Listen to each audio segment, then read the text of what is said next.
What's up, everyone? Welcome to Program Your Remote.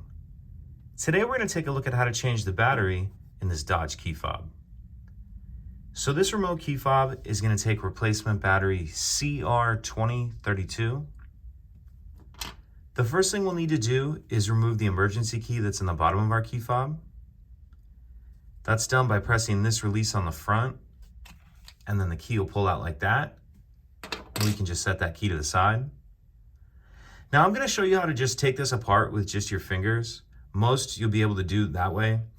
If your key fob is newer or maybe never been apart before, you might need to take a flathead screwdriver and get in here like this in order to get it apart. As you can see, I've got it started there.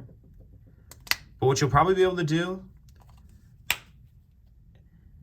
is if you hold it with the buttons facing down and you kind of put your thumb on the button pad, and then you put your two fingers right here, you can kind of just pull it like this and it'll come apart.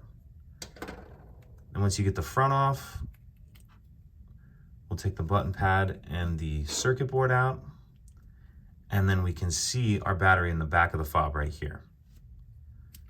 So we'll pull our old battery out, grab the new battery, and we want to make sure that we're installing that with the plus side down, like that.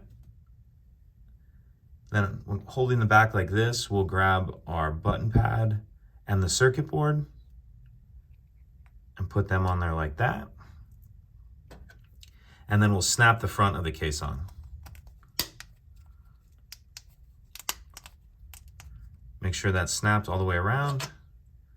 Put your emergency key back in, and that's it. Pretty simple. If you have any questions, please let me know. If you could take a second to like and subscribe, it helps us out, and I'd appreciate it. Thank you.